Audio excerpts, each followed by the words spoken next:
That's good. All set, Wally? Let me shut off my phone. All right. Good evening, board members and residents. I'd like to call to order our regular board meeting for Monday, January 11th, 2016. Will everyone please rise for the Pledge of Allegiance? I pledge allegiance to the flag of the United States of America and to the republic for which it stands, one nation, under God, indivisible, with liberty and justice for all. Mr. Witt, will you please take the roll call? Yes, Mr. Battanti? Here. Mr. Brado? Here. Mr. Capral? Here. Mr. Tominello? Here. Mr. York? Here. Mr. Witt? Here. Mr. Verkest? Here, thank you. Next on our agenda is the approval of the consent agenda, including approval of the regular board meeting and public hearing minutes of December 14th, 2015, approval of the bills in the amount of $1,645,140.63, and an approval to amend the 2016 meeting calendar. Is there a motion? Supervisor, I'll make a motion to approve the consent agenda with the bills in the amount of $1,645,140.63. All right, is there support? Support. Oh, go ahead, Frank. All right, we've got a motion by Mr. Tominello with support by Mr. Capral for the approval of the consent agenda. Any discussion, board members? Hearing none and seeing no public comment, all those in favor signify by saying aye. Aye. Those opposed? Motion carries. Thank you, board. Next is the approval of the regular agenda. Board members, there are two additional items that we discussed. One was some funding for some temporary assistance with year-end and the accounting in the absence of the finance director. The clerks brought that, but I'd propose that as D3. And secondly, Mr. Huth would like to update the board. At least most recently, as you know, we were successful in our lawsuit with Michigan Power Plan. Mr. Huth would like to update us in closed session. I'd propose that as item F2. I don't know of any other amendments, so I'd be looking for a motion to approve the agenda with those two revisions. So moved. Got a motion by Mr. York. Is there support? Support. Support by Mr. Battanti. Discussion, board members? Hearing none and seeing no public comment, all those in favor signify by saying aye. Aye. Those opposed, motion carries. Thank you, board.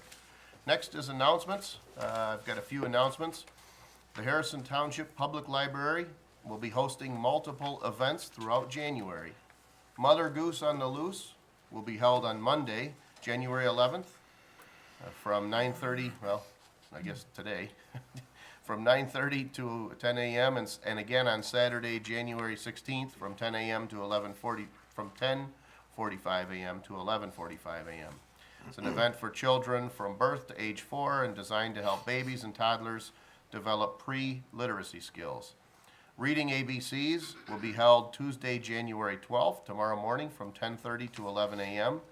This program is geared toward preschool age children with poems, stories, and songs.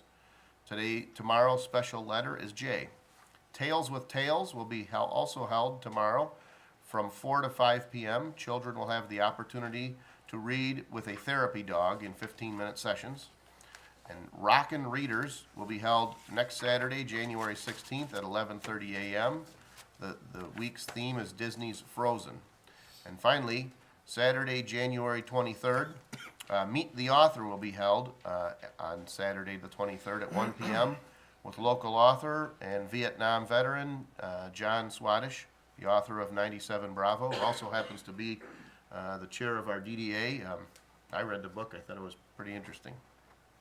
Speaking of the DDA, the Downtown Development Authority is currently conducting a survey of residents who live within the district. There was a mailing that went out to those residents, but the survey, there's a link for the survey online at our township website.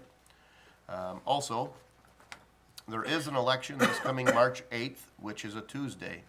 The ballot here in Harrison Township will have 3 questions. One is the presidential primary, and the other 2 are millage questions. One from the L'Anse Creuse School District, and the other a public safety millage for Harrison Township. Information about these millage questions can be found on the school and township websites. And for more information on all township events, you can always call the supervisor's office, 466-1445, or visit our website, harrison-township.org. And of course, the library as well has a website, and there's a link on our township's website. Any other announcements? I do have one. I just, didn't know if I wanted to announce this or not, but I will. I'm gonna be probably missing the next 3 board meetings because I'll be having surgery next week and I will be recovering, during that time period. I'm hoping that I'll be, released, after that, for the 4th board meeting, so I'm not gonna be skipping board meetings, you know. It'll be, I'll be at home, recovering.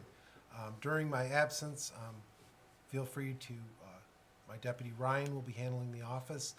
And, of course, I am in the phone book if anybody, you know, needs to call. I'll even give my phone number. My home number is 586-465-6004. If anybody has any concerns, you can always get me there at any time. Thank you. Any other announcements? All right. Next on the agenda are items B1, 2, and 3. First, specifically item B1, the approval to submit a formal request to the Macomb County Department of Roads for removal of the Pardee Bridge. Board members, the issue of the bridge removal and replacement within the Huron Point subdivision was discussed at our October 13th, 2015 regular board meeting. The Board of Trustees directed my office to conduct a survey regarding the potential removal or replacement of the Pardee Bridge. We circulated that survey during the month of November.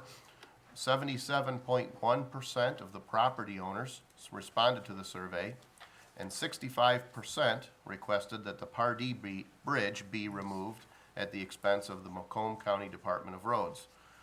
So I am asking that the Board of Trustees direct me to submit a formal request to the Macomb County Department of Roads for the removal of the Pardee Bridge. So a couple things.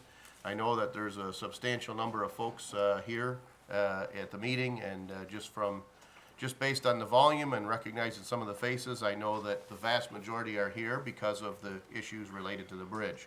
So a brief explanation for those who are present.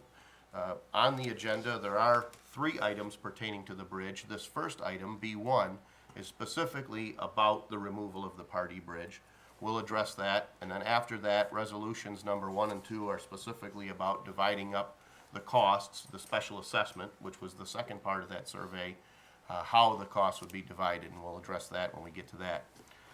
On each agenda item, or in essence, by our policy, by board-adopted policy, every time that the board makes a motion, prior to voting on the motion, but after making a motion, I will, or the chair will, accept public comment. In order for us to know if someone wants to comment publicly, we do have 2 chairs, labeled the on-deck chair is kind of the idea. So if you'd like to speak and someone's at the podium publicly speaking or addressing the board, you've got the opportunity to hop in the chair, and we know that someone else is ready and has a desire to address the board. We ask that you limit public comments to 3 minutes. We've got a timer. We won't turn off the microphone, but if you hear the timer go off, try to wrap up the comments that you have so we give an opportunity for others to speak. I would not normally, on most agenda items, say or suggest this, but at this point, we have not made a motion. But I would like the residents to know, and I think to a certain extent the board as well. We knew when we talked about this back in October that there was a great deal of interest and passion over this subject, and for good reason. I mean, this affects people's property values, it affects their routes, the ability to get around within their neighborhood. So back in October, it was clear to me, and obviously a majority of the board members, if not all, that maybe a survey might be the best way to determine this. If we go back far enough, we had received an opinion from the county, or we had a previous opinion, I should say, from the county, that the removal of the Pardee Bridge would only be done under the assumption of liability on the part of the Board of Trustees.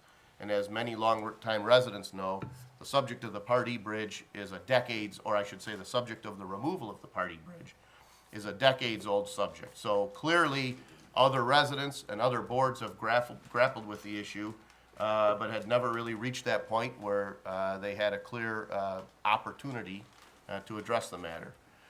Thanks to our county commissioner, Steve Marino, who's in attendance here. He requested an updated opinion, and I have full faith in the legal counsel for the county when they returned with an opinion that said that the decision to remove the Pardee Bridge rests wholly and completely with the county, specifically the Department of Roads.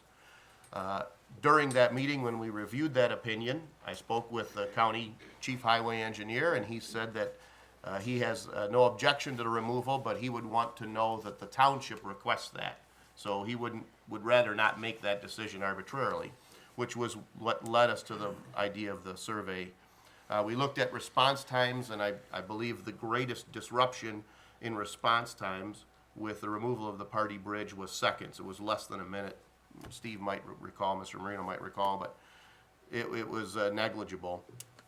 And then obviously, depending on where you're at, there's pluses and minuses to it. So we conducted the survey, we tried to extend the time, tried to disperse as much information as we could. We had an incredibly high response rate. Elections can be 25-30% of people who show up to vote. In this case, the survey responses were 573 out of 743 parcels, so over 77%. Another concern that I had in conducting the survey was a fear of a 51-49 type result, but this was clearly not the case. It was a solid 65% of those who responded to the survey about the Pardee Bridge question specifically said remove the Pardee Bridge.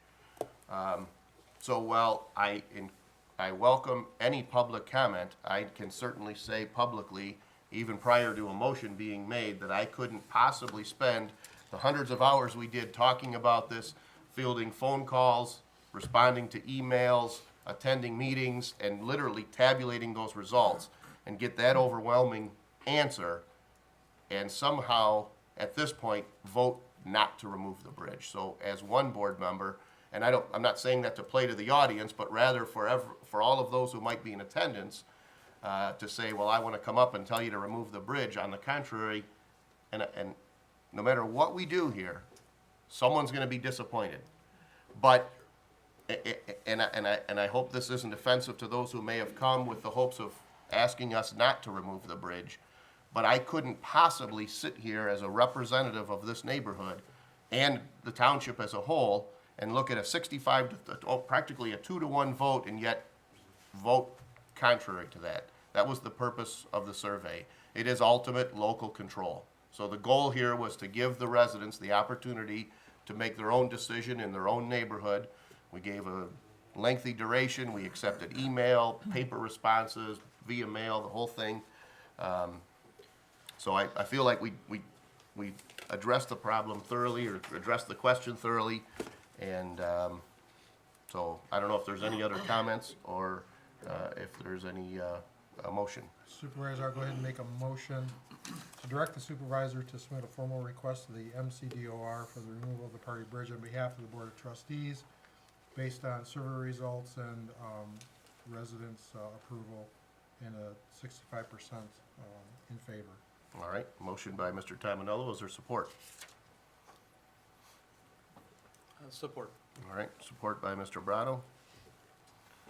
Any discussion amongst the board members? Yeah, I do, Mr. Supervisor.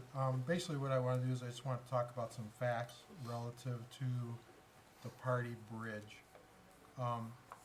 For those of the board members who are not familiar with the Huron Point subdivision, first of all, for the folks that are bridge locked on by the North Lake Shore Bridge, there's approximately 5 foot of clearance between the water level and the bottom of the bridge.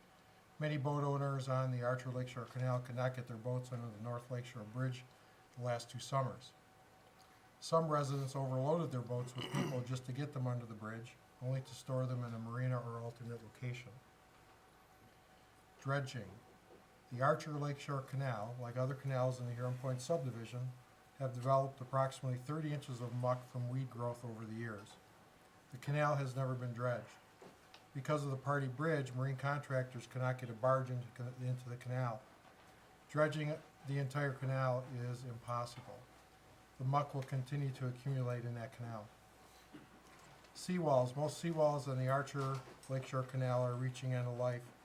They were installed well over 35 years ago. All the seawalls on that canal were installed from shore since marine contractors could not get a barge into that canal. Walls were installed from shore prior to new home construction and prior to homeowners renovating their yards, building decks, docks, installing landscaping, sprinkler systems, side yard walkways, and yardscapes.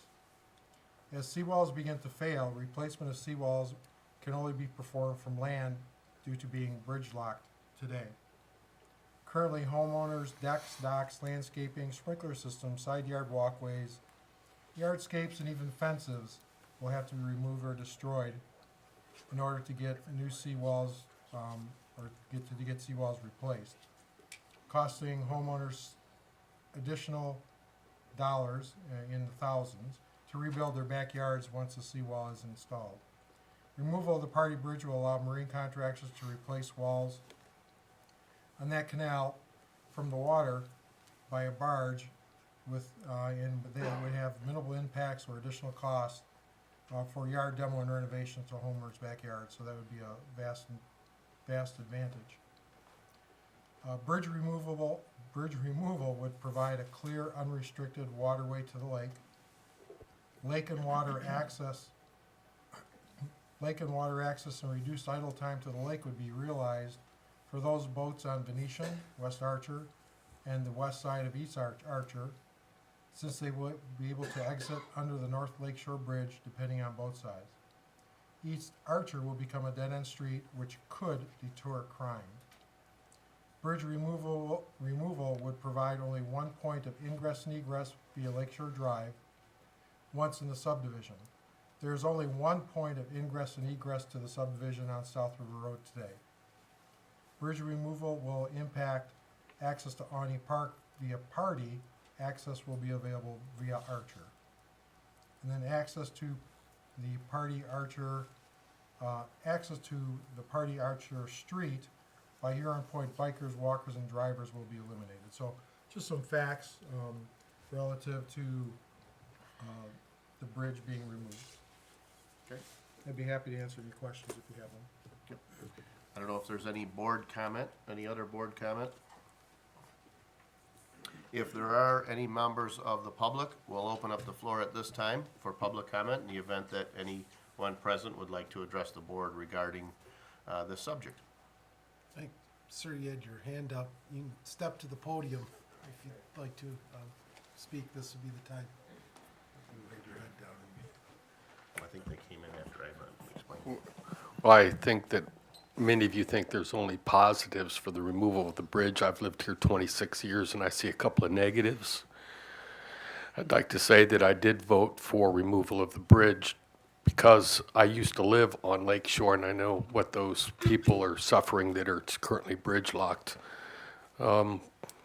Was the Metro Park consulted about this, and does the Metro Park have any preference on this, or the Marine Division of the Sheriff's Department, as this is going to create a third entry point into the lake, where right now they have the Clinton River and Metro Beach? Someone needs to address the safety and perhaps the putting of cones or buoys or something out there to have a marked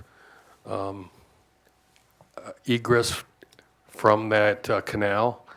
And there is some concern over boater safety at that corner where you're going to create an intersection now that boats have to navigate around each other, where you have that T intersection that's fairly narrow. And I was wondering if you had any ideas about how you address those concerns. Thank you. Is there any other public comment? Again, feel free, come on up. Hello, my name is Tom Pellerito. I would like to state that if the Pardee Bridge is to be removed, a plan is needed to provide a safe means for pedestrians, joggers, and cyclists to exit the subdivision. I understand fully the reasons the Pardee Bridge removal has value to the residents who are living north of the bridge. The value the bridge provides for me and other South End residents is the ability to safely walk and ride a bicycle from their homes to South River Road. People are exercising more these days, and I assume the need will increase in the future as homeowners and their families, as physical activity becomes more important. I'm not here to propose a solution, however, I'm not proposing to have sidewalks. Most agree sidewalks are not a good fit for Huron Point. I was always told that if you want something of value, you should be willing to give in return. In the spirit of compromise, I'm requesting that all the neighbors of Huron Point work together, especially those who would most benefit from the Pardee Bridge removal, to come up with a plan to ensure the safety of walkers and cyclists. The Pardee Bridge should not be removed until this plan is agreed upon and approved by the township. Let's work together to make changes that benefit all the residents of Huron Point. Thank you. Thank you. Is there any other public comment?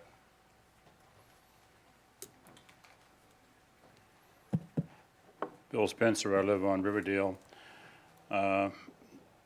These bridges have been here a long time. Most everybody that's moved here when the bridges were in place. The bridges were access to the property they were buying.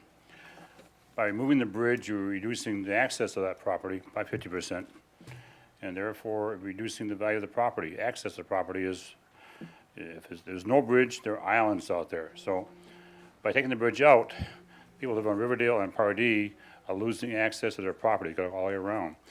Right now, when you take out the South Lakeshore Bridge, you have to build a temporary bridge, replace the bridge, and then take that bridge out. So it's 3 times the expense. Right now, the Pardee Bridge is sparing you that expense to take out the Lakeshore Bridge, North Lakeshore Bridge. So without that bridge, to help the current condition, you're gonna have a lot of great expense.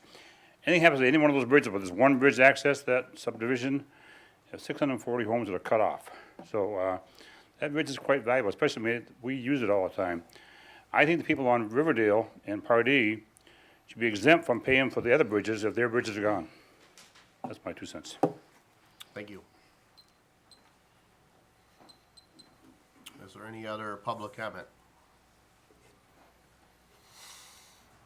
Well, hearing none, we'll close the floor for public comment and move back to board comment. I'll do my best to answer or address some of the questions, and I realize there was an additional point that we didn't discuss, so I'll try to address that.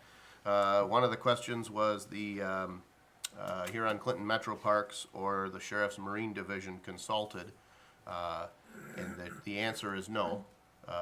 The decision at this point has been presented to us by the Department of Roads whether we want the bridge removed.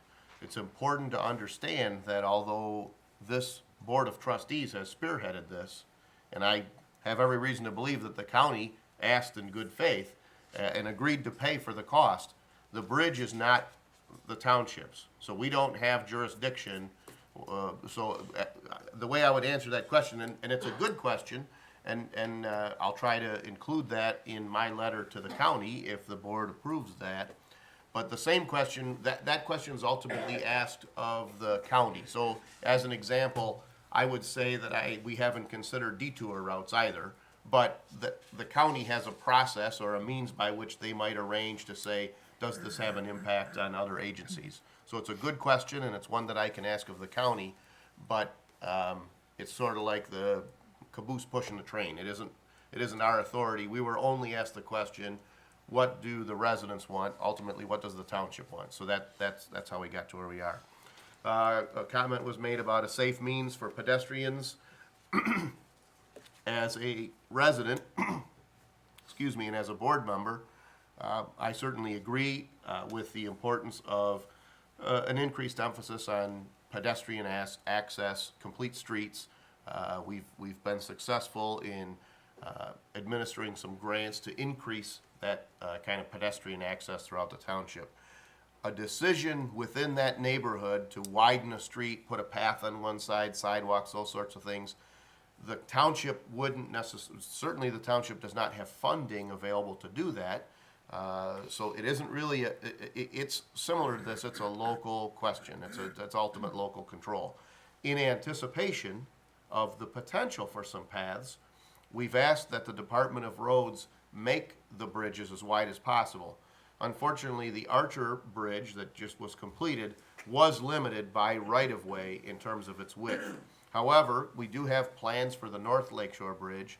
I can tell you that according to those plans, the current travel lanes on the existing bridge are 10-foot lanes. So in essence, the clearance on that bridge shows, according to the plans, as 20 feet. I didn't go out and measure it myself. So we have two 10-foot lanes on that current bridge. The new bridge will have two 11-foot lanes and a 3-foot 8-inch shoulder on each side before we reach a curb. What that would allow for is literally some clearance on each side, but ultimately, if the neighborhood decided that they wanted to widen the road and push a path to one side, that bridge could be restriped to push the travel lanes to one side, and you'd have, if you had two 11-foot lanes, you could have practically just about an 8-foot lane on one side, maybe not quite, for pedestrian traffic. So that's an option, but again, that's local control, because I can say the homeowners association inquired about repaving, but the county said, don't ask us about repaving until you have new bridges, because the equipment that it would take to repave can't travel across the bridges in their current state anyway. So they said, let's fix the bridges, then we'll worry about repaving. When the subject of repaving is addressed by the homeowners, certainly that might be an option to offset the road. It is true that a temporary span is going to be needed at the South Lakeshore Bridge in order to replace it. During the consideration for the Pardee Bridge, the Department of Roads said that they would remove the current Pardee span and assume all costs, primarily because, number one, it'll cost, their match to rebuild the Pardee Bridge is probably twice or three times what it'll cost to remove that span. Nobody gave me an estimate, but common sense tells me removal of it has to be done either way, but rebuilding it is obviously gonna be more. However, they did say that they would leave the abutments in place. They're pretty substantial concrete structures. And just based on the fact that the roads will have some guardrails at some point in the future, presumably, you know, beyond our lifespan, when it's time to replace the North Lakeshore Bridge, the conditions would exist to be able to put a temporary span in without disruption by making a parallel lane. So at least that's a part of their plan. They said if you want the abutments removed, that would be a cost. It's not necessary, and it could present additional costs sometime in the future. So the abutments will stay. And then I know we did hear from a few residents who were concerned about access to Awney Park, specifically because perhaps currently over the Pardee Bridge, they have a short walk and they can walk to that park. But if now, let's say you're on Archer, or you're on, say, Riverdale, and you say, well, I want to get to that park, and now I've got to drive all the way around because of the distance and the person's health or the age of their children.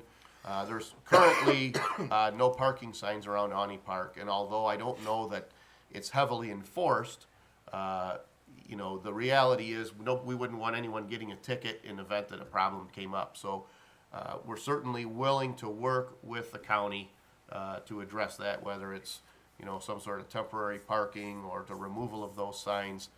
I don't know that removal of the no parking signs and removal of that order is going to result in that park being you know, overrun by folks that aren't members of the neighborhood, but suffice it to say that the folks at the county are agreeable and cooperative, and if we need to remove the signs or we need to address that in some way, or to put some sort of an area where we can have a little shoulder of parallel parking, those would be, I think, low-cost improvements or simple problems that we can solve if they end up being a problem once that bridge comes out. So I tried to answer residents' questions. I don't know if there's any other board comments. Mr. Supervisor, I just want to share that I did have a text conversation with Commissioner Marino today. And actually, the shoulders are going to be 4'7" or 55 inches on each side Okay. of the North Lakeshore Bridge. So it's actually going to be 4.5, a little over 4.5 feet, somewhere in there. So plenty of room for pedestrian, depending on what the subdivision wants to do as we move forward once the bridges are complete. Okay. I'm going by memory. Either that, or maybe it's the extra foot wide, or maybe it's 4'7" wider on each side, I don't know.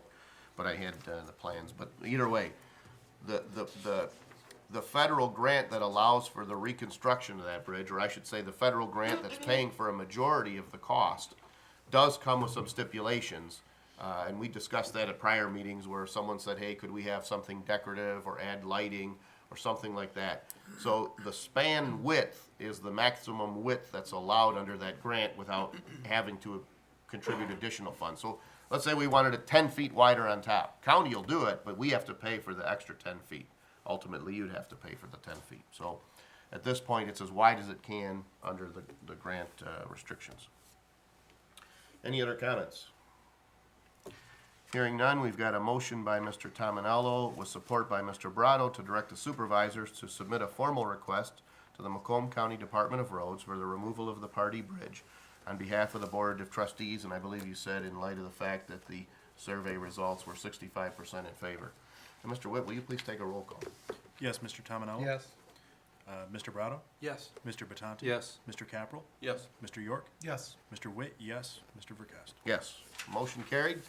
We'll submit a letter to the county and ask them to remove the Pardee Bridge.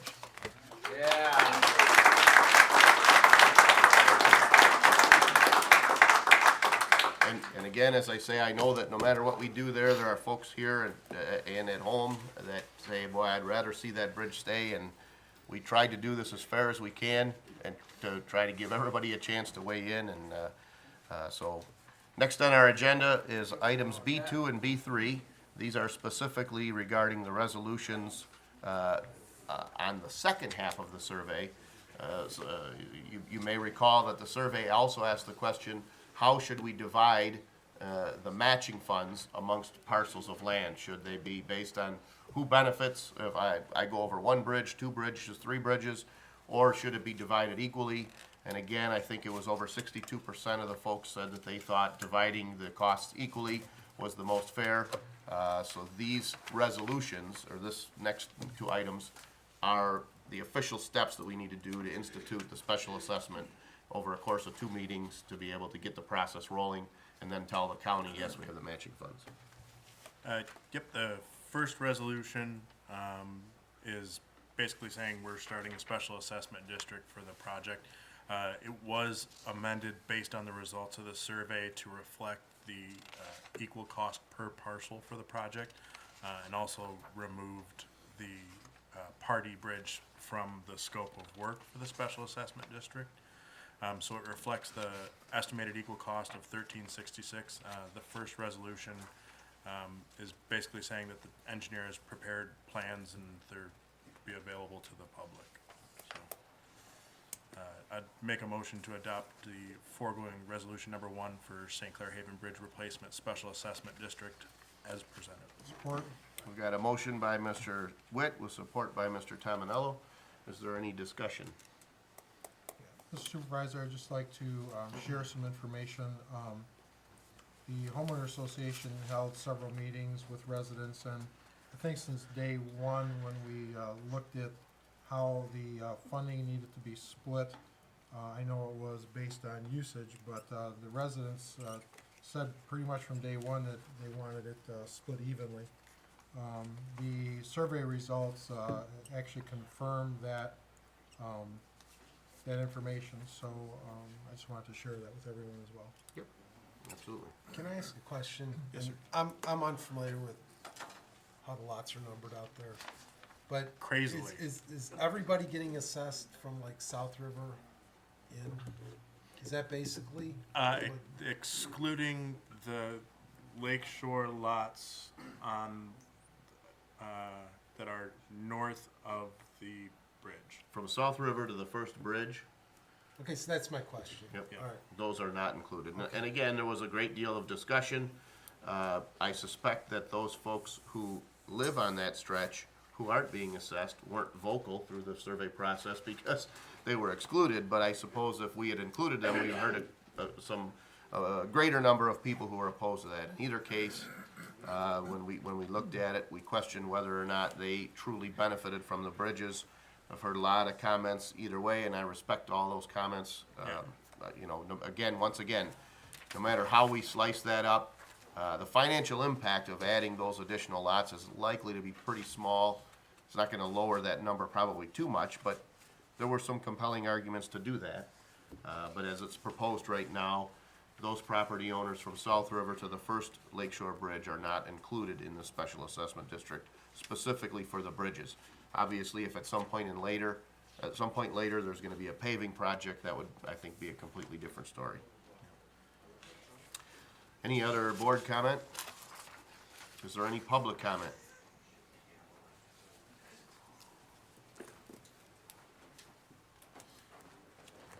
Jim Sunstock, 31698 San Juan.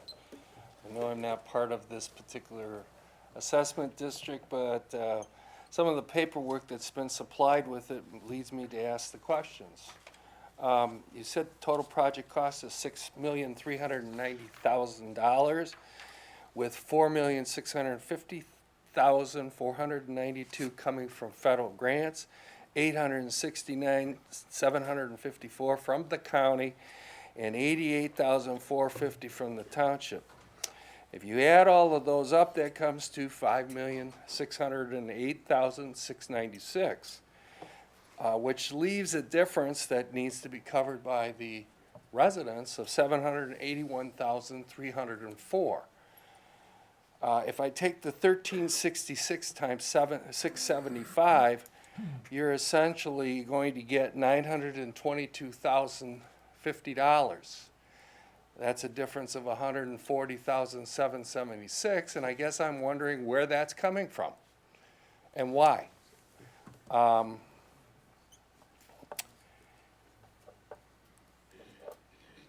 In addition, I guess I would like to say that as far as I'm concerned, the fact that you guys are doing or assessing a special assessment district on the residents of this area for bridges that they clearly do not own, that the township clearly does not own, that the road commission clearly does. It is their responsibility at the road commission to take care of these bridges. Whether or not, somebody might say, well, what's your interest, Jim? Well, my interest is the fact that you guys are setting a precedent here for the rest of the township. My subdivision has bridges, Point Rosa subdivision has bridges. There's several places that have bridges or culverts that the road commission's gonna come back and say, oh, we want you to help pay for this. Well, wait a minute. Harrison Township gets exactly $0 from the state for road maintenance or bridge replacement or bridge maintenance. That goes to the county. The county is the local person that's responsible for this. The county owns these roads. For you to come back and mandatorily assess against residents that you're going to pay for these bridges is wrong. The county at one time tried to assess us for fixing the road on Metropolitan Beach underneath the bridges out there, the expressway. And they came in and said, you have to pay for it. And that board at that time says absolutely positively no. I think it was a 5-2 vote. And guess what? Right after the 5-2 vote, the residents didn't have to pay for it, and the county was in there fixing it immediately. So I guess I'm asking the question, what advantage do these residents, or the residents of the rest of the township for that matter, stand to gain by us subsidizing the road commission? Because that's what you're doing. What are you going to gain from doing that? If you told them, no, we're not going to fix it, we are not going to be responsible for it, you guys are going to fix it, you know what? They'll fix it because they are responsible.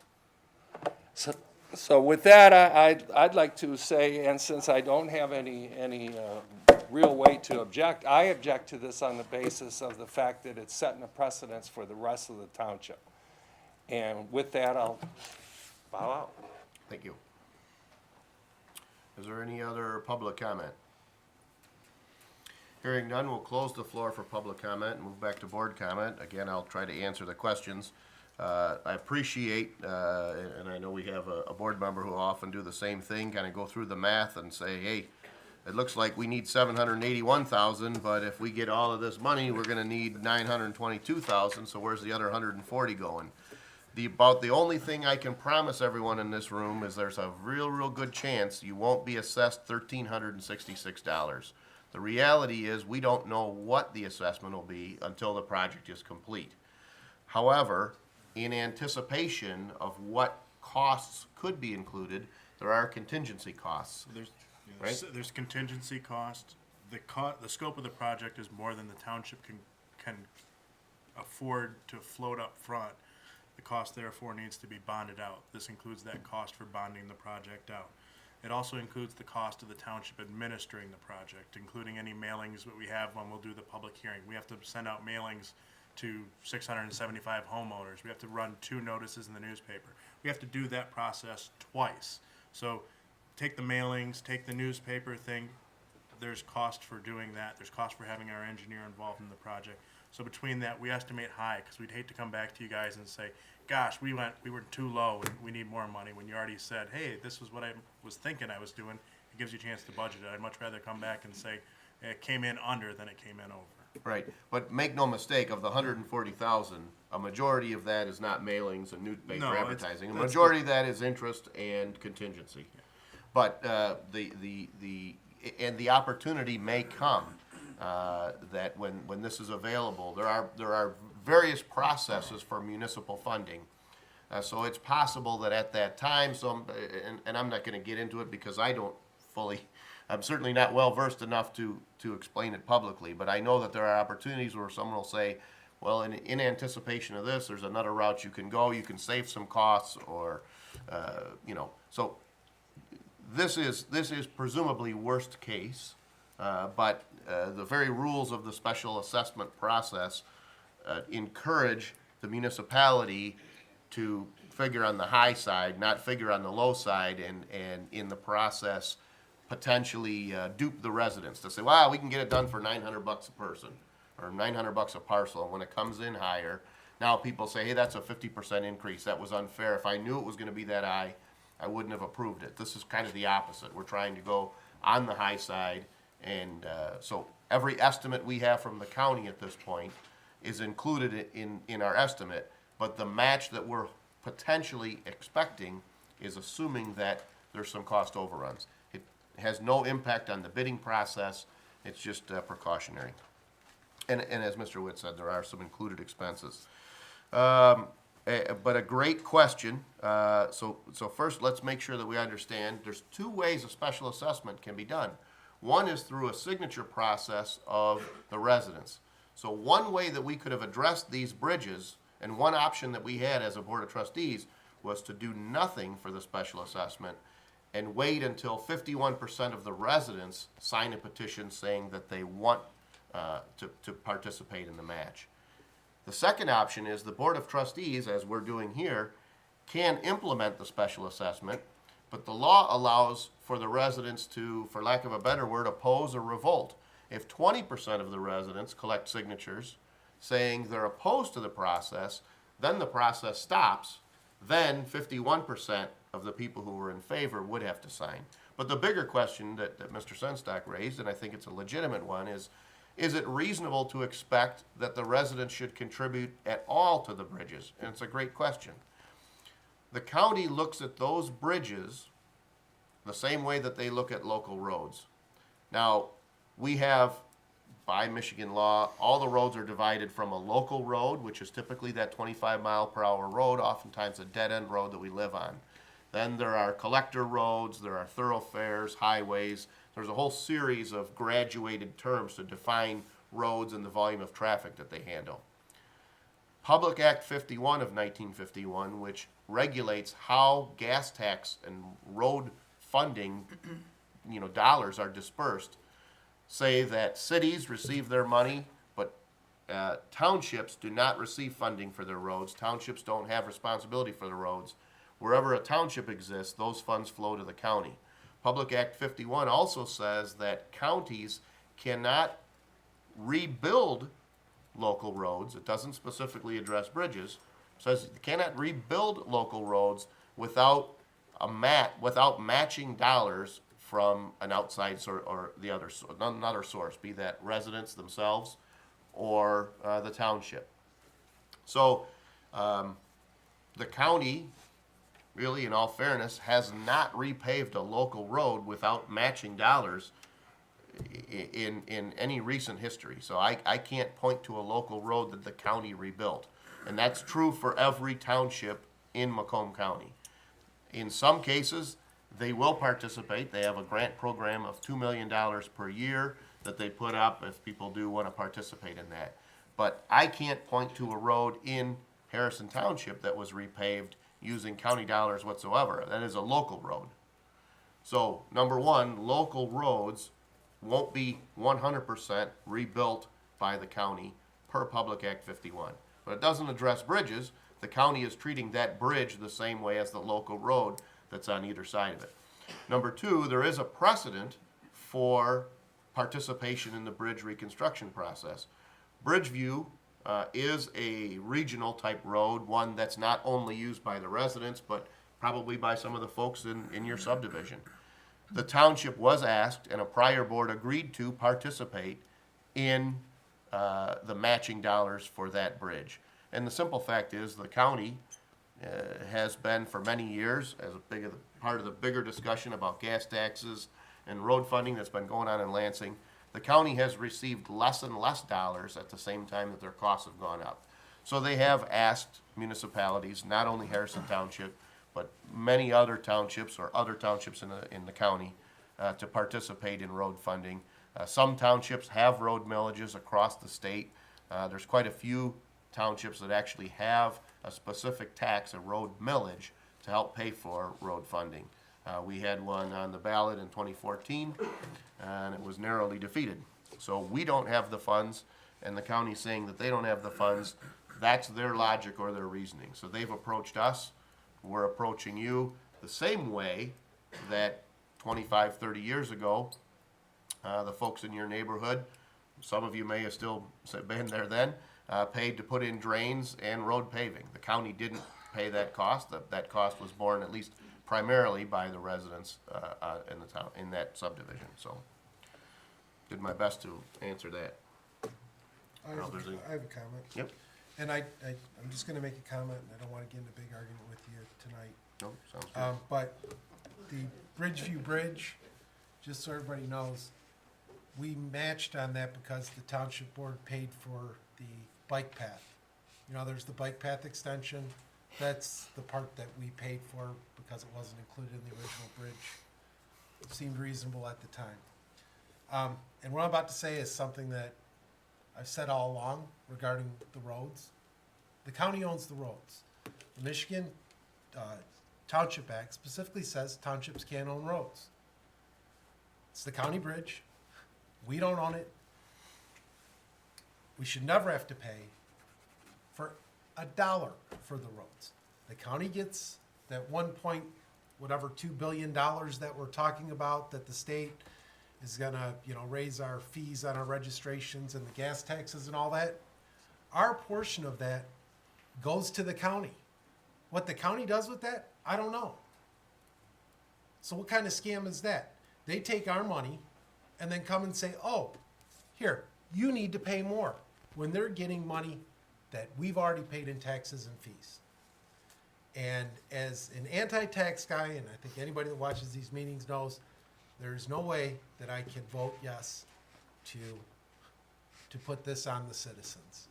I know that, if it was me, I would be furious that I was getting an SAD on something that this township nor the residents own. Now, I'll also say in regards to, I get that the county wants to call it a local road, okay? If it's a local road, why is the federal government putting in $6 million or $4 million for the project? By the federal government putting that type of money in, it's not a local road. So, and I'll ask Mr. Huth, he can respond if he wants. If those bridges fell on the ground and somebody fell in there and there was a lawsuit, I don't believe the township would get sued because I don't have jurisdiction.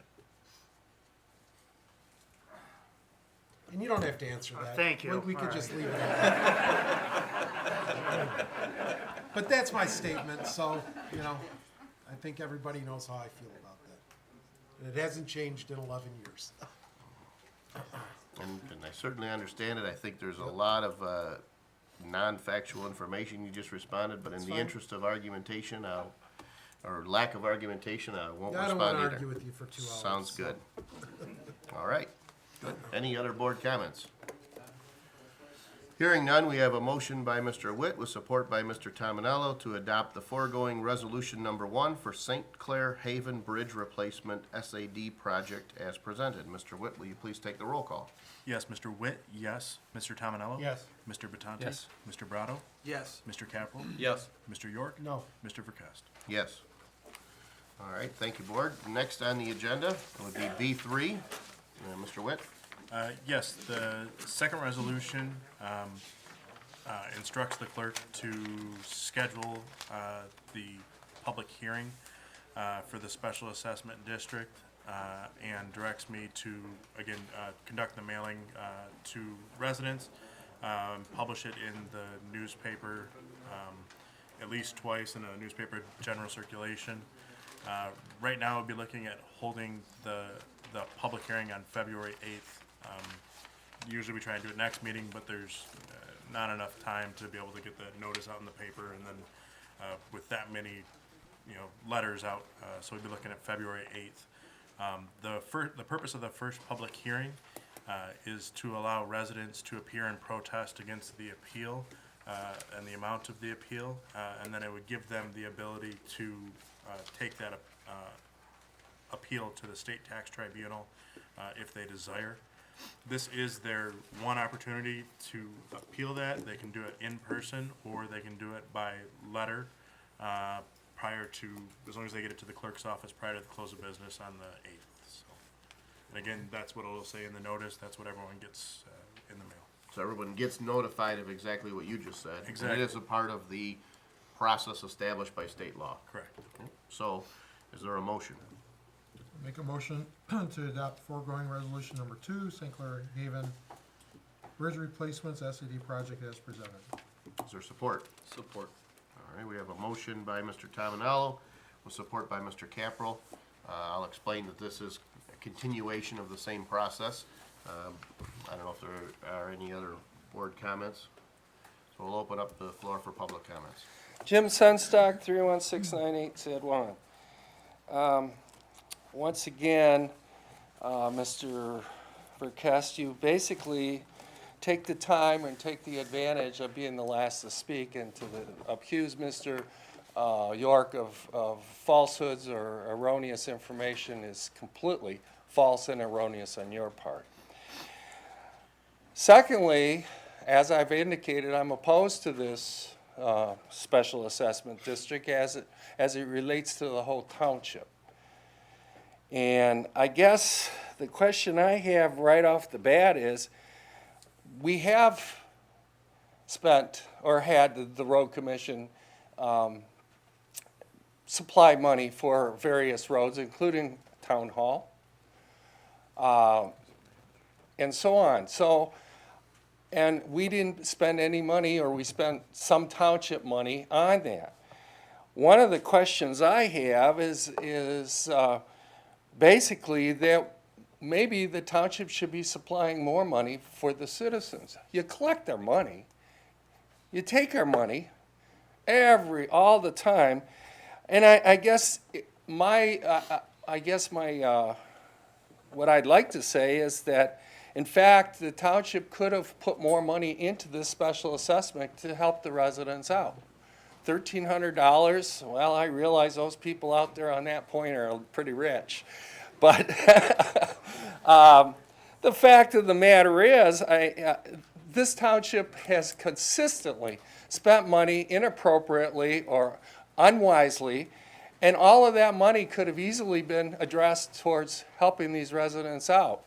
And I talked specifically about the closed session money that you guys approved on after a closed session on a Friday night at probably about 9 o'clock, of $52,000 in cash to a township employee. Mr. And Sunstein, also, hang on. There'll be an opportunity to comment on that later in the meeting, but this is I'm specifically about a bridge commenting on that- the fact that you guys are wasting money. Are you I gonna try understand, but to? this is about a special assessment. And this is about funding the special I assessment, understand, Mr. but try to keep Verkest. your comments about the agenda item, sir. This is about funding the special assessment. You got money to spend on those kind of things that you don't have money to spend on these people here. You spent $300,000 on an out-of-control fire department at the end of the year. I get that. You took $20,000 extra to hire Mr. Verkest's friend, personal friend, and paid him as a financial director. That was done on Friday also, by the way. I mean, let's just talk about it. Right there alone, we've got close to $400,000 that could have been applied to this special assessment district. The fact of the matter is, this is a money grab by the township board on behalf of the road commission. It's not fair. The road commission does own those roads. They are responsible for them. They will get sued if the bridge falls down and somebody drives their car over the end of it. And yet you're basically shilling for them to get them more money, Mr. Verkest, so that you can spend, well, I guess you spend the money on what I regard as rather wasteful other items. Why not spend it on the citizens of the township? I will say one thing, after I walk down from here, Mr. Verkest will make some statements and so on, figuring that there's no ability for anybody to come back and say something. He's got the last word. Remember that. Well, you ain't got the last word tonight. As you said, there will be a 5-minute general comments at the end of the meeting. Thank you. Thank you. Is there any other public comment? Seeing none, we'll close the floor for public comment, and move back to board comment. I will at least try to address a couple of the items. There was a comment made about town hall, and in fact, yes, it's true, the township did participate in the cost of the repaving of town hall. We did not participate in the cost of repaving either section of Lance Cruz. The county approached the Board of Trustees, asking for assistance on one of those 3 stretches, again, based on the fact that their funds are limited. It is typically the county, or I should say it is practice amongst road engineering, that we don't necessarily spend our first dollar on the worst roads, but rather on roads that are close to reaching the point of failure. So, conventional road engineering wisdom is if we rate roads on a scale from 1 to 10, we don't spend our first dollar on a road that's a 1 or the most poor road. We spend them on a 6 or a 7 road. So the county had indicated that those 3 stretches of road were in need of a cap, or a mill and a cap, so to speak. It wasn't a requirement that the township participate. However, those are collector roads. Although they are a 25-mile-per-hour road, and there are residences that live on them per the way the roads are coded. Town Hall and Lance Cruz, both sections, are coded as collector roads and not local roads, which is the reason why, although the county asked us to participate on Town Hall, they did repave both sections of Lance Cruz without township matching dollars. And the comment was made that the township collects money from residents all the time. The reality is the township only collects property taxes for police, fire, and now, based on a vote of the people, the library. The rest of the township operates on state revenue sharing, which is a % of state sales tax. There is not another township in Macomb County that I'm aware of that doesn't at least have some general millage. It's possible that the northernmost townships may not have one, but none of our neighboring townships up to 26 Mile operate without a general millage. So while our neighbors and our peers do collect property tax for operation of the general operations, we do not. We operate primarily on state revenue sharing. So we do collect money from residents all the time, it's true. But once we collect them, Mr. York's office disperses them to several other entities, fire department, police department, the library, the county, DIA, et cetera. But did my best at least to respond, and I apologize if that doesn't meet the approval of the resident. Are there any other board comments? Hearing none, we have a motion by Mr. Tominello with support by Mr. Caprell to adopt the foregoing resolution number 2 for the St. Clair Haven Bridge Replacement SAD project as presented. Mr. Witt, will you please take the roll call? Yes, Mr. Tominello? Yes. Mr. Capral? Yes. Mr. Batanti? Yes. Mr. Brado? Yes. Mr. York? No. Mr. Witt, yes. Mr. Verkest? Yes. Thank you, board. Next on the agenda is item C from the treasurer's office. Mr. York? Yes, board members, one of my staff members requested that I put this on the agenda to make her job more efficient. As you know, we have BSNA software, and unfortunately, the state changed the way that the homestead exemptions work, and it's become a very complex procedure. And she's finding that she is spending many hours doing these, and this program will integrate with BSNA. We put the numbers in, it'll spit it out, it'll distribute it, it'll keep all the accounting nice and clean for us. And with these homesteads, if the township,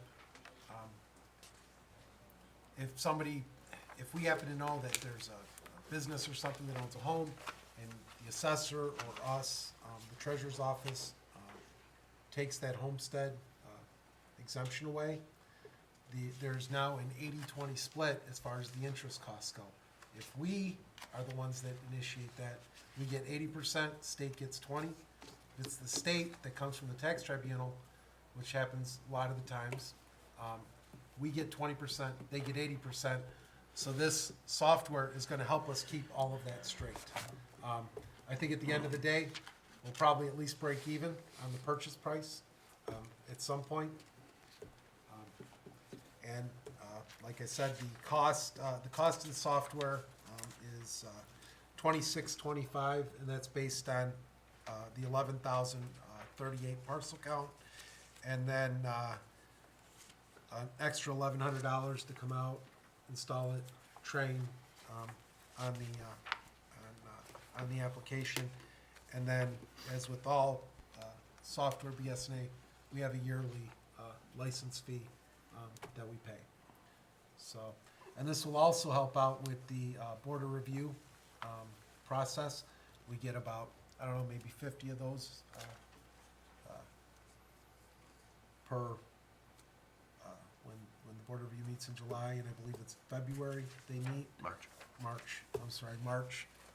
This software will also handle that process much more fluid for us, and get those customized tax bills. Sometimes people get a new tax bill, sometimes we have to send refunds, and the software will, once again, keep it all straight to the entities, if they owe a refund or we owe them money. So, hopefully, the board will see the value in this software, and we can acquire it. I'll make a motion to purchase the VSA pre-net software at a cost of $4,055, Plus the yearly license fee. plus the yearly license fee. Which, it's included in the first year, it's Yeah. after. I guess we do the license fees. I don't know if we ever bring them back. I think it's just sort of a budgeted item. that Yeah, it's probably, we consider, because we pay that license fee for all the BSNA every year. All right, is there support? Support. All right, we've got a motion by Mr. Brado, with support by Mr. Batanti to purchase the BSNA Principal Residence Exemption.net software at a cost of $4,055 with an annual cost of $525 per year maintenance starting in year 2. Any discussion, board members? Hearing none and seeing no public comment, all those in favor signify by saying aye. Aye. Those opposed, motion carries. Thank you, Ward. Next on the agenda is item D1. Mr. Witt. Yes, the clerk's office received a liquor license application request from North Coast LLC, or Superior Lakes Winery and Tasty Room, to transfer their winemaker's license from 36241 Jefferson to 36285 Jefferson. They're just moving down the street. Speaking with the owner there, they're looking to expand their business. They're doing well, looking for some more space in the back to actually make their product. And I believe they're expanding a little bit up front, so they have a little bit better space for the tasting room as well. So, in reviewing all the paperwork, they had no outstanding issues with building department. They'll go through that process and getting the building up to code. The taxes for the applicant, they are all up to date for their portion of the tax bill. I know Mr. York had, when he pulled the bill, there was an issue with the property tax, but that's their landlord's, not theirs, so something beyond their control at that point. But at this point, we would recommend approval for the liquor license transfer, and then forward that on to the Liquor Control Commission.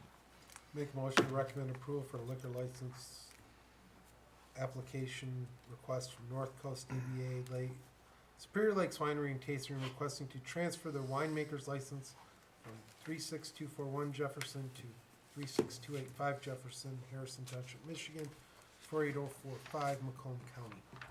Is there support? Support. David? We have a motion by Mr. York with support by Mr. Brado to recommend approval of the transfer of the liquor license. Any discussion? Glad they're expanding. Yeah, absolutely. I'm glad they're expanding here. That's even better, right? Yes. That's right. Awesome. Any other discussion? Hearing none and seeing no public comment, Mr. Witt, will you please take the roll call? Yes, Mr. York, Yes. Mr. Brado, Yes. Mr. Batanti, Yes. Mr. Capro, Yes. Mr. Tominello, Yes. Mr. Witt, yes, Mr. Verkest. Yes. Good. Motion carries. Thank you, and congratulations. Oh, Thank you. All right, next on our agenda is item D2. Mr. Witt? Yes, Board, this is the adoption of ordinance number 388, which will adopt the International Property Maintenance Code 2009 edition with the local amendments to regulate removal of noxious weeds, regulate the removal of snow and ice from public sidewalks adjacent to property, common areas, and certain public streets, and amend section 74-76 of the Code of Ordinances prohibiting storage of refuse containers in any required front or required rear yard setback. It also amends chapter 72 sign ordinance to amend certain square footage requirements and to amend section 34-103 prohibiting grass and weed growth past 9 inches in the township. This, Supervisor, sorry, Go ahead. I was just gonna say that, this would be effective, 30 days after publication. Mr. Supervisor, I'll make a motion to adopt the International Property Maintenance Code 2009 edition with local amendments to regulate the removal of noxious weeds, regulate the removal of snow and ice from public sidewalks adjacent to property, common areas and certain public streets, and to amend section 74-76 of the Charter Township of Harrison Code of Ordinances to prohibit the storage of refuse containers in any required front or required rear yard setback.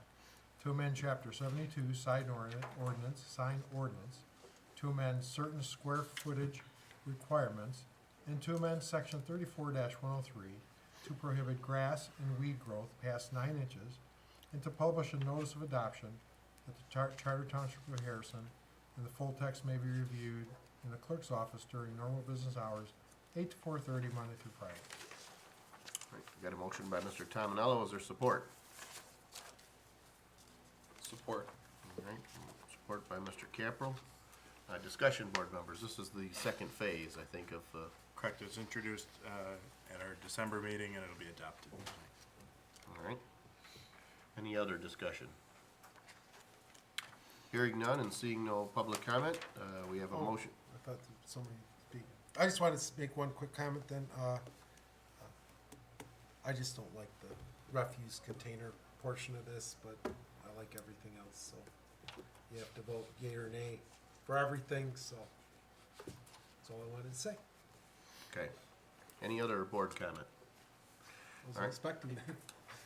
We've got a motion by Mr. Tominello, a support by Mr. Capro. To spare everyone the trouble, I won't read it again.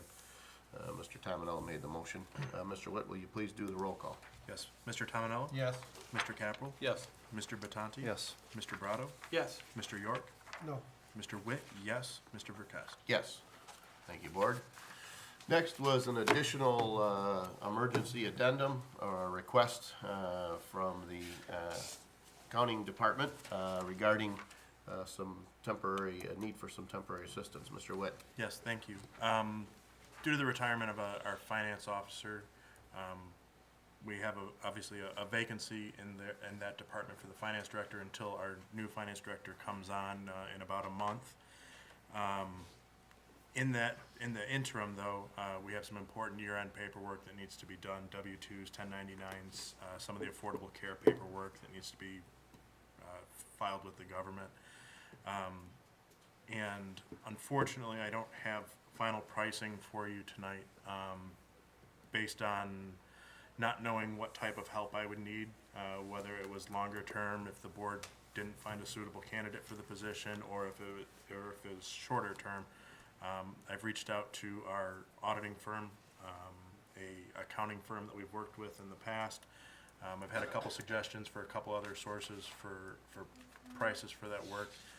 I'd be looking for board authorization to authorize that work upon approval of the 3 full-time officials, with the final number to be brought back to the board at our next meeting. Normally, we could bring it back, at our next meeting, but given the timelines, we have to have W-2s out by the end of the month. There wouldn't be enough time to approve it and then get that work done, really. So we'd like to begin that process. So. This work is likely to last throughout the month of January. So presumably in February, we should have a handle on what that number is, but we've got some things that have to be done this month. Yeah, and we would really be limiting it to that time-sensitive stuff. It wouldn't be some of those other finance portions of the job. That's stuff that I have taken on in the interim, but there's some stuff that's beyond my skill level at this point. So we'd be looking to bring that expert in to do that work. All right. Is there a motion? I'll make a motion to extend, I guess I'll say it, to extend the authority to the 3 full-time staff members to engage the required resources to take care of our year-end Filing reporting requirements, needs, your reporting needs, and to bring back a final figure to the board at our next meeting. I'll support that. Got a motion by Mr. Batanti with support by Mr. York. Is there discussion, board members? Hearing none and seeing no public comment, all those in favor signify by saying aye. Aye. Those opposed, the motion carries. Thank you, board. Next on the agenda, item E1. Board members, our building inspector and code enforcement officer, Mr. Brett Condon, has performed very well in his position since his hire in 2014. In the interest of improving his skills, he has investigated some options for continuing education with the building inspection field.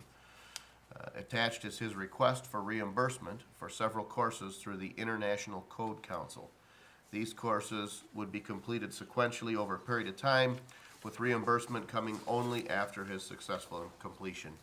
Mr. Condon came to the township with experience within the building trades, but less experience within the inspection side of the business. So per an article in his contract, he has the opportunity to request reimbursement in the event that he were to take courses. The cost of these courses, this is about 8 modules.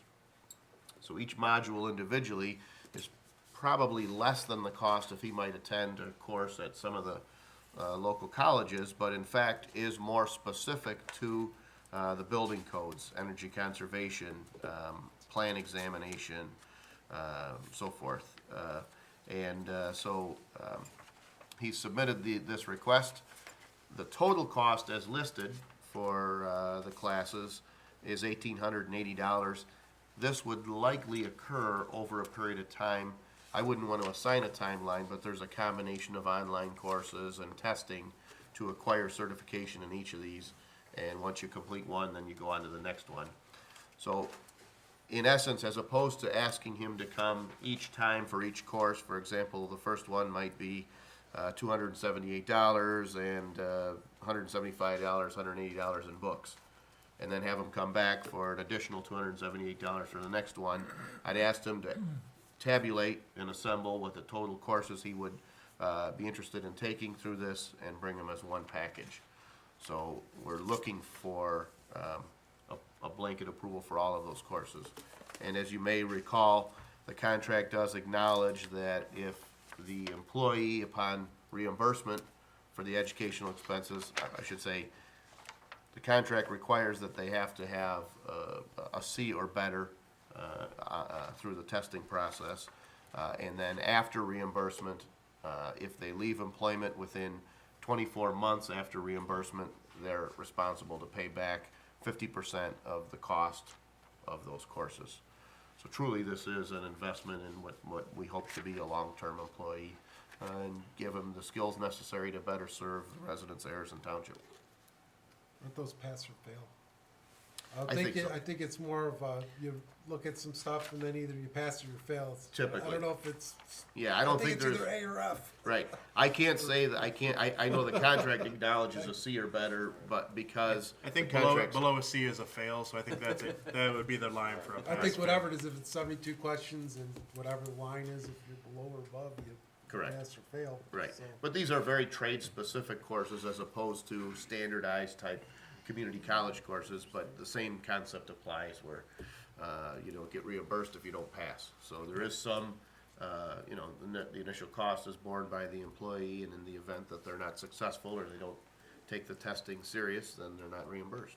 Is this all you need to do? Like, I mean, honestly, like, to be a residential building inspector is $278. You just, No, this is simply a certification from the International Code Council to say, you know our code. The International Code Council prepares a generic set of codes for the entire country, and then Michigan will take theirs, and they just did a 2015 release that's going into effect this year that is Michigan specific. This is for that more, like you look at, we just adopted the International Code Council maintenance. Property maintenance. Property maintenance, just the previous, 2 agenda items ago. So this will give them a great understanding of that. 2009, it's 2015. Yeah. Yep. So, Seems- Yeah. So what do these then give you?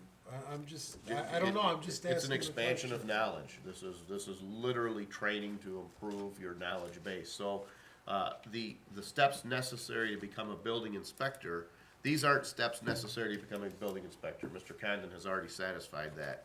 But these are additional courses to basically improve his knowledge base. So, Well, why do you need them? I mean, I'm just asking. Well, the other thing I is- guess that would be like saying if I'm a mechanic and I pass a test, am I as good as I can ever be as a mechanic, or are there opportunities to learn more and expand and learn about additional things? Mr. This is York- an expansion of Mr. York, knowledge. building rules continue to change, just like everything else, so you need to stay updated on building codes, changes. So a lot of that is in these CBT classes. And these, it looks like they're all CBT classes as well. Yeah, I don't know anything about them. That's why I'm asking. Sure, yep, The only thing that I would say, and is the bottom one, certified building official. I don't want any way my vote today to be misconstrued that there's a soft, I'm gonna vote yes to hire this individual as the building official. I don't know how you could might Well, I don't construe know, that. like I said, I don't know, it says certified building official, right? So I don't know what all this is, or.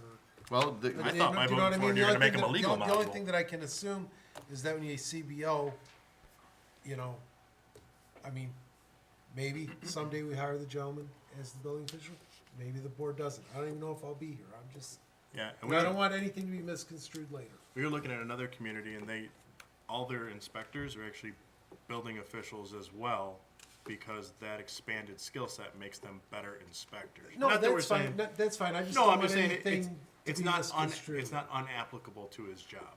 Oh, no, I didn't mean that. I just didn't want any, Yep. I don't know how approving And someone I don't taking know- a course means they somehow qualify for the job. Right? I mean, presumably you'd have to pass the course before you could even say you acquired the knowledge. And then apply honestly- for state certification. Right. honestly, some of the things that, after being here 11 years, that I hear from the union, I never would have thought I heard that. Well, that's a completely different bargaining unit for that matter, so. Well, no, I'm just, I only say that because I've worked here and I've heard it before, where, oh, you approved something and this was a soft thing, and that's all I'm saying. Well, so And let's. I'll just leave it at that. Okay. Yeah. In my Not arguing. That's fine. In my consideration of these courses, I tried to imagine what other courses this individual might have applied to take that would be more applicable. So if he said, well, I'd like to go to a community college and I'd like to begin the basic courses to study law, I'd have to question whether or not, as a building official, it's necessary for him to work toward a law degree. These courses, on the other hand, I can't see how they could benefit anyone other than someone who's in the building inspection trade. So it would seem to me that if he were able to take these courses and pass them, the reimbursement over a period of time should come back to the township based on presumably less errors or a more thorough job of inspection. So Or safer houses for residents. sure, whatever that might be. So I perceived that based on the course descriptions that he included, and I'd asked him to do that when he submitted this, it appeared to me that there would be a benefit to the individual, but also to the township and its residents. I'm not saying it's not, and the cost, to be quite honest, is minimal. I mean, you know, to be honest with you. Yes. Not a lot of money. Is there a motion? Make a motion to reimburse Mr. Brent Condon for education expenses through the International Code Council up to $1,880. All right. Support by Mr. Capro. Okay, discussion, board members? Hearing none, we'll open up the floor for public comment. Jim Senstock, 31698C1. I'm pretty much a supporter in continuing education, so I'm not going to criticize Mr. Condon. But I do have a question. I'm looking at the paperwork that he supplied, and he lists these courses, and if you add them all down, it comes out to $1,880. That's on the letter dated January 4th, 2016. That's fine. That's what he's saying it's going to cost. But I heard you say earlier that you were planning on paying for his books and so on. And also, that does not seem to indicate the cost of any of the exams that will be required to show that you've basically met the requirements of these courses. Looking farther back in the package, for instance, I'm looking at certified building official examinations, and it says the exam fee is $116. And then when you look underneath, I mean, apparently it lists several books. I mean, one's 135, one's 152, one's 110, 123, 112, 8150, and so on. So who's going to cover that cost? Is Mr. Condon going to cover the cost of the actual exam as opposed to turning it in with his fees? You know, $1,880 doesn't cover, from what I read here, the exams and/or the books. So I think that you need to have him clarify just exactly what he's talking about here, because I don't envision you guys coming back later on and saying, oh, wait a minute, he needed exam fee and he needed books fees and all of this stuff. And while I would approve of the fact that you brought it back to us so we could see what it would cost, I don't anticipate it's going to happen. So I think that $1,880 is a very reasonable price to pay to further his education, but I'm not sure that's the total cost, according to your own paperwork. Thank you. Oh, I do have one other thing. You indicated he hired in 2014, so he did nothing with any kind of courses at all during the 2015 timeframe? Or has he already applied for those or whatever? I guess that's a question I have also. Thank you. Thank you. Seeing no other public comment, we'll close the floor for public comment and move back to board comment. I'll go backward. as a part of, originally, Mr. Condon was hired as a code enforcement officer, and while he possessed the years of experience that the state requires to be a building inspector, and this board had hired Mr. Condon with the intent of promoting him to building inspector, until he was employed with a municipality, he didn't have that ability to be a building inspector. So he did take courses and primarily testing to qualify for building inspector. So during the initial phase of his employment, he did go from a code enforcement officer to a building inspector. That's number one. Number two, there is a requirement for all inspectors, regardless of the trade, in the municipal inspection field, to take continuing education.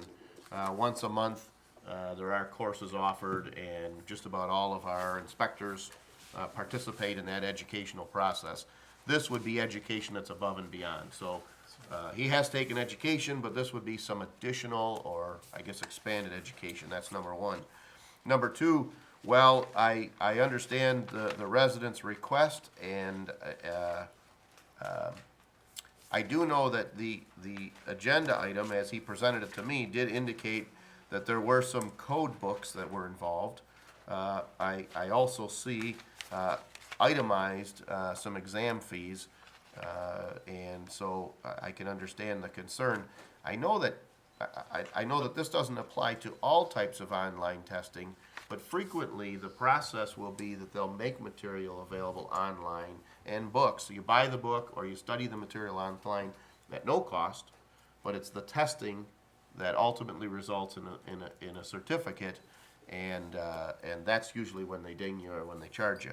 Having said that, I did ask Mr. Condon if this was in, the total that's necessary, if this board would be more comfortable. I don't know that there's a time constraint that we need to go back. I could certainly ask him to confirm that, or if you'd like, we can approve this, and if we believe there's some problem beyond that, I can bring it back before the board. So, Not to be nitpicky, but generally in section 2 of the reimbursement, it does say employee for tuition expended. It doesn't say for books, it doesn't say for testing, right, so it's for tuition. right, And that's what he brought back for you was tuition. right, gotcha. I think we should go ahead and just approve this, and if something's different, he can bring it back at a later date. It's on the agenda, let's just, Yeah. I'm ready to just approve this right now. So we're for the approving his record. tuition. Well, we're approving what's Tuition been presented to us reimbursement. at 1,880. If he comes back and says, gee whiz, I forgot there's $5,000 in tests, we can say, wow, that's great, but we can't cover it, or we can say, yeah, no problem. That's this board's prerogative, but I suspect, based on my conversation with him, that he did cover that, and as I say, I know he included some reference Mike, materials, but I don't know if it's in totality. But again, like you, I'm comfortable with it as well. my guess would be that because we're a building department, we have all of those materials already here. Could be. I believe we're required by law to have a lot of those codes already here Sure. in the building department, would be my guess. Fair enough. You know. Yeah, the 2015, I know we're in the process of ordering those. They just came out. We just received a link for the updated codes. Well, we have to have all those books for reference. Yeah, and I know it's I think it's Michigan, but I understand. So it's the pleasure of this board. If you'd like to go forward with approving this, I'm comfortable with it, but I appreciate the residents' comments. Let's vote. All right. There's a motion by Mr. Tominello, a support by Mr. Caprell, to reimburse Mr. Brent Condon up to $1,880 for 8 courses through the International Code Council, subject to the terms defined in his collective bargaining agreement. All those in favor signify by saying aye. Aye. Those opposed, motion carries. Thank you, board. We do have a closed session as item F2, but in the interest of respecting the time of those people who might be present, we'll open up the floor now for public comments, so it can be of any nature, and we ask that you try to limit those to 5 minutes. William Bardell, 19-year resident. I want to thank all of you for supporting the building department. I'd like to talk a little bit about fire safety. As you probably heard about a fire that happened, not in our township, but in East Point, where somebody died, and had they had a smoke detector, probably wouldn't have been a fatality.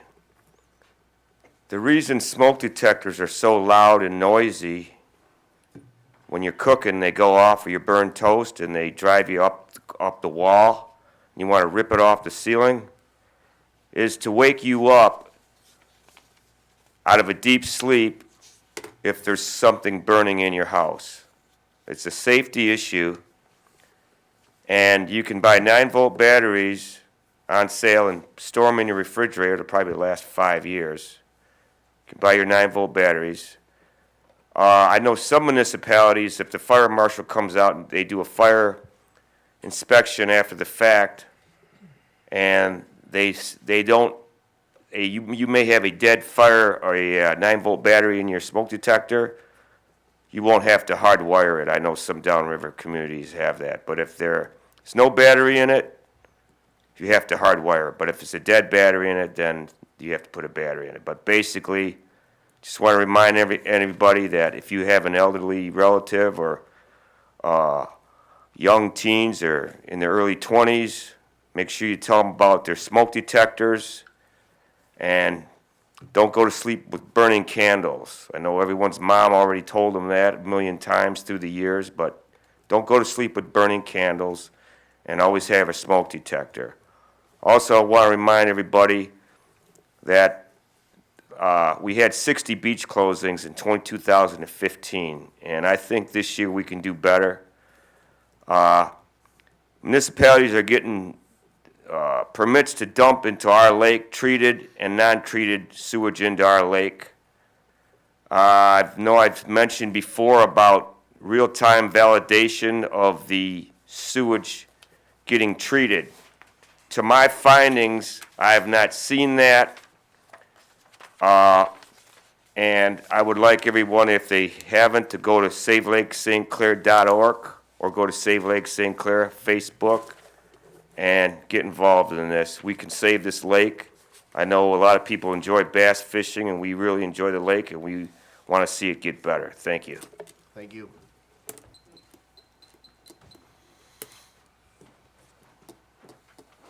You ended too soon. Jim Zenstock, 31698 San Juan. Since this is the general portion of the, what we can talk about, I just would like to talk very briefly, and I've already alluded to the fact that apparently this board, which I maintain, went into a closed session on Friday, last Friday, went into a closed session and illegally, as far as I can see, and apparently they came out and voted on an agreement to give an employee, Aaron Hardcastle, some kind of settlement, basically to keep her out of the township, to let her, to basically separate her from